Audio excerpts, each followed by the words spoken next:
Assalamualaikum warahmatullahi wabarakatuh. Kami dari kelompok 1 akan mempresentasikan pengertian, konsep, macam, serta ruang lingkup dari agama. Sebelum kita lanjut ke materi, izinkan kami memperkenalkan anggota kelompok kami. Yang pertama dari Prodi Teknik Lingkungan ada Adinda NPM 1, Anindita NPM 2, Melinda NPM 3. Yang kedua dari Prodi Arsitektur, yang pertama ada Azahra NPM 43, yang kedua ada Devita NPM 44, serta Alma NPM 45. Menurut KBBI, agama adalah suatu ajaran yang mengatur tata keimanan dan peribadatan kepada Tuhan Yang Maha Kuasa, serta kaidah terkait pergaulan manusia dengan manusia serta lingkungannya. Pendapat lain mengatakan arti agama adalah suatu kepercayaan dan penyembahan terhadap kuasa dan kekuatan sesuatu yang luar biasa di luar diri manusia. Sesuatu yang luar biasa itu disebutkan dengan beragam istilah sesuai dengan bahasa manusia. Misalnya Aten, Tuhan, Yahweh, Elohim, Allah, Dewa, God, Shakti, dan lain sebagainya. Agama memiliki tujuan membimbing manusia dalam menjalani kehidupannya dengan cara-cara yang baik melalui aturan dan ajaran, di mana hal tersebut dipercaya berasal dari Tuhan. Kepercayaan pada Tuhan dan Dewa merupakan hal yang sangat pokok. Dengan demikian, kepercayaan dalam agama diartikan oleh manusia ialah adanya suatu kekuatan supranatural yang mengontrol suatu kekuatan misteri dalam alam. Konsep agama. Yang pertama, secara etimologis. Agama menurut bahasa Sanskerta yaitu a artinya tidak dan gama artinya kacau atau berantakan. Sehingga definisi agama adalah suatu peraturan yang dapat menghindarkan manusia dari kekacauan serta mengarahkan manusia menjadi lebih teratur dan tertib. Sedangkan menurut bahasa Latin yaitu religio atau religere yang berarti mengendalikan atau mengembalikan ikatan maupun memperhatikan dengan seksama. Selanjutnya, Islam secara etimologi berasal dari bahasa Arab, yaitu dari kosakata salima yang berarti selamat sentosa. Islam sendiri dari segi istilah adalah agama yang diturunkan oleh Allah SWT kepada Nabi Muhammad SAW yang isinya bukan hanya mengatur hubungan manusia dengan Tuhan, melainkan juga mengatur hubungan manusia dengan manusia serta alam jagat raya. Definisi-definisi tentang agama secara terminologis. Yang pertama, pengakuan adanya hubungan manusia dengan kekuatan gaib yang harus dipatuhi. Kedua, pengakuan terhadap adanya kekuatan gaib yang menguasai manusia. Ketiga, mengikat diri pada suatu bentuk yang mengandung pengakuan pada suatu sumber yang berada di luar diri manusia sehingga mempengaruhi perbuatan manusia. Yang keempat, pemujaan terhadap kekuatan gaib yang timbul dari perasaan lemah dan perasaan takut terhadap kekuatan misterius yang terdapat pada alam sekitar manusia. Yang kelima, ajaran-ajaran yang diwahyukan Tuhan kepada manusia melalui seorang Rasul. Din adalah keyakinan atau keimanan tentang suatu zat, ketuhanan atau ilahiyah yang pantas untuk menerima ketaatan dan ibadah atau penyembahan. Selanjutnya ada macam-macam agama. Agama atau kepercayaan yang ada di dunia ini yang dianut oleh banyak manusia di dunia ini cukup beragam. Hal ini berdampak pada para pengikutnya juga yang heterogen juga. Nah, agama ini diyakini dan juga diakui di dunia. Terdapat setidaknya 10 jenis agama atau 10 macam agama yang telah diakui di dunia ini. Nah, di slide ini terdapat sebuah grafik. Grafik ini disusun berdasarkan agama dengan jumlah pengikut terbanyak hingga tersedikit. Nah, banyak sedikitnya agama ini menandakan agama tersebut mendominasi atau menjadi minoritas di suatu wilayah. Agama Kristen. Agama Kristen ini sendiri agama yang terbagi atas dua agama yang secara resmi diakui dan tidak dianggap sebuah sekte atau aliran sesat, karena memang perbedaannya pun juga cukup banyak dan cukup jelas pada saat itu.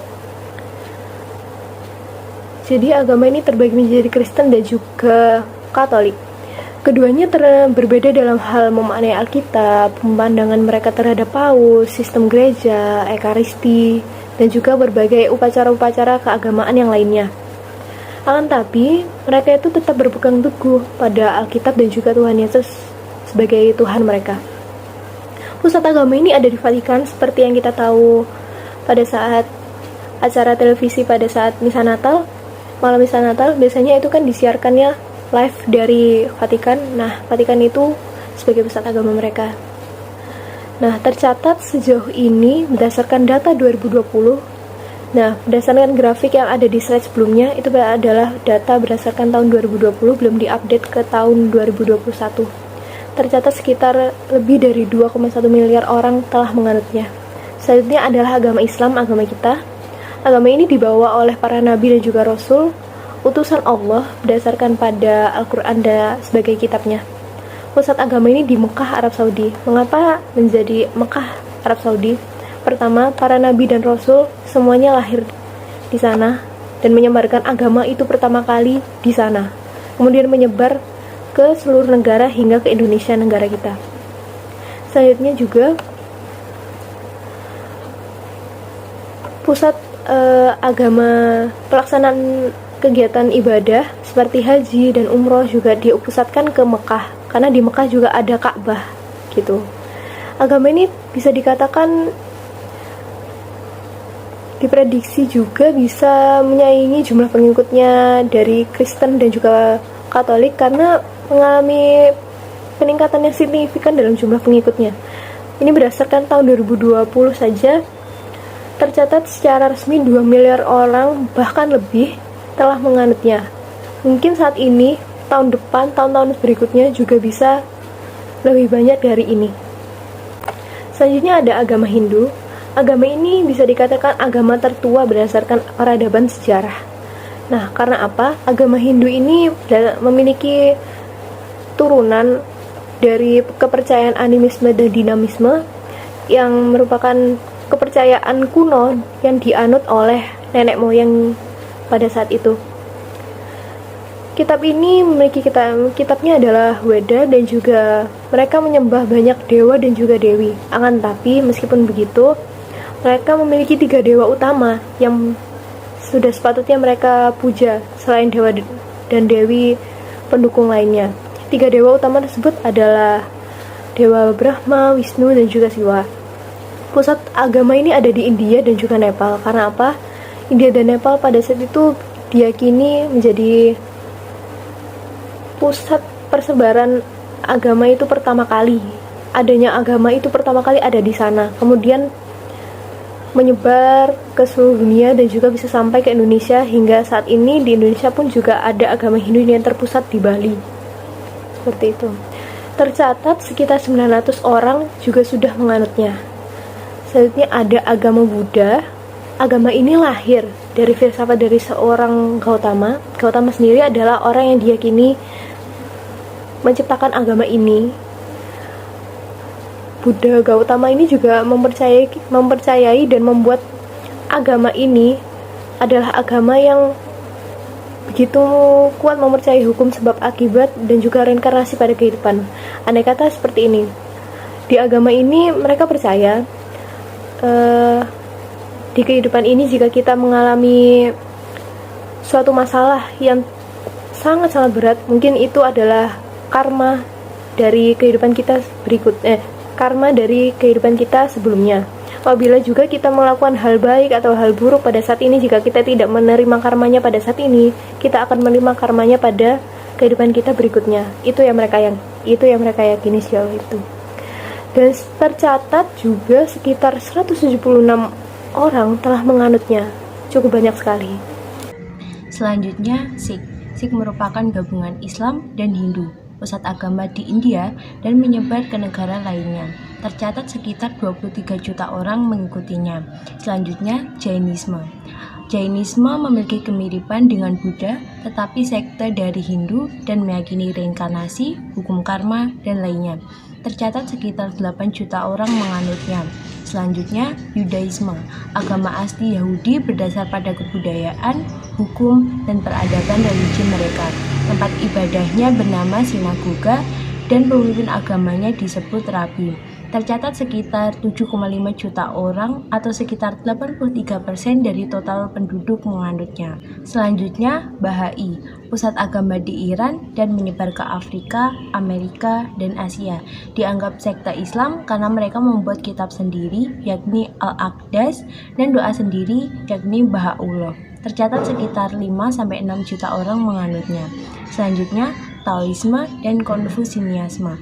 Terdapat sebagian dari ajaran Buddha. Pusat Taoisme di Taiwan, sedangkan untuk pusat Konfusianisme di Jepang. Pusat Taoisme dan Konfusianisme di Cina. Agama ini berkembang jadi agama resmi di Indonesia, yaitu Konghucu. Tercatat sekitar 12 juta orang menganutnya. Selanjutnya, Shinto.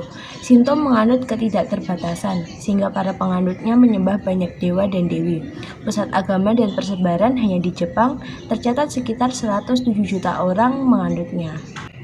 Selanjutnya, macam-macam agama yang diakui di Indonesia. Yang pertama adalah agama Islam. Agama yang paling mendominasi di Indonesia dianut oleh sekitar 207 juta jiwa atau 86,7% dari total penduduk. Penganut terbanyak ada di Pulau Jawa dan Sumatera, lebih tepatnya di Aceh. Jika di dunia Bahai dianggap agama, di Indonesia dianggap sekte karena memiliki kemiripan dengan ajaran Islam. Para pengikutnya dimasukkan ke dalam penganut Islam. Selanjutnya, agama Protestan dianut oleh sekitar 16,5 juta jiwa atau sekitar 7,6% dari total penduduk menganutnya. Selanjutnya, agama Katolik dianut oleh sekitar 7 juta jiwa atau sekitar 3,12% dari total penduduk menganutnya. Selanjutnya, agama Hindu dianut sekitar 4 juta jiwa atau presentasinya sekitar 1,74% dari total penduduk. Penganut terbanyaknya ada di daerah Bali. Selanjutnya, agama Buddha dianut oleh 0,77% dari total penduduk Indonesia atau sekitar 1,7 juta jiwa. Selanjutnya adalah agama Konghucu dianut sekitar 84.000 jiwa atau sekisar 0,33% dari total penduduk. Poin yang terakhir yaitu ruang lingkup. Ruang lingkup agama sendiri meliputi yang pertama, substansi yang disembah. Esensi dari suatu agama adalah penyembahan terhadap sesuatu yang dianggap berkuasa. Yang kedua yaitu kitab suci yang dikelompokkan menjadi dua, yaitu kitab suci agama Samawi yang meliputi Islam dengan kitab Al-Quran, Nasrani dengan kitab Injil, dan Yahudi dengan kitab Taurat. Lalu kitab suci agama Tabi'i yang meliputi agama Hindu dengan kitab Weda dan agama Buddha dengan kitab Tripitaka. Agama Samawi sendiri merupakan agama yang turun dari langit melalui wahyu dari Tuhan, dan agama Tabi'i merupakan agama ciptaan manusia. Yang ketiga yaitu pembawa risalah. Bagi agama Samawi, pembawa risalah disebut dengan Nabi atau Rasul. Nabi atau Rasul menerima wahyu dari Allah Subhanahu wa Ta'ala yang kemudian akan menyampaikan kepada umatnya. Sedangkan agama Tabi'i, pembawa risalah melalui proses evolusi berdasarkan sebuah julukan yang sengaja dikatakan sebagai penghormatan tanpa adanya pengakuan berdasarkan wahyu dari Allah Subhanahu wa Ta'ala. Yang keempat yaitu pokok-pokok ajaran. Setiap agama memiliki pokok-pokok ajaran atau prinsip ajaran atau yang disebut dogma, yaitu setiap ajaran baik percaya maupun tidak bagi pemeluknya wajib untuk mempercayainya. Yang kelima yaitu aliran-aliran. Setiap agama memiliki aliran-aliran yang berkembang dikarenakan perbedaan pandangan. Di dalam agama Islam, perbedaan merupakan rahmat, sehingga perbedaan paham tidak membuat berubahnya hal-hal pokok dalam ajaran. Sedangkan agama lain, perbedaan paham sering menjadikan hal-hal pokok dalam ajaran berubah. Dari semua materi tersebut dapat disimpulkan yang pertama, konsep agama secara etimologis menurut bahasa Sanskerta berarti tidak kacau, yaitu memiliki makna adanya keteraturan dan peraturan untuk mencapai arah dan tujuan tertentu. Yang kedua yaitu macam agama yang dianut masyarakat di dunia meliputi Islam, Kristen, Hindu, Buddha, Sikh, Yudaisme, Taoisme dan Konfusianisme, Bahai, Shinto, dan Jainisme. Di Indonesia sendiri ada 6 agama yang diakui, yaitu Islam, Kristen Protestan, Katolik, Hindu, Buddha, dan Konghucu. Yang keenam yaitu ruang lingkup agama mencakup substansi yang disembah, kitab suci, pembawa risalah, pokok-pokok ajaran, dan aliran-aliran. Demikian presentasi dari kelompok 1. Bila ada salah kata mohon maaf. Wassalamualaikum warahmatullahi wabarakatuh.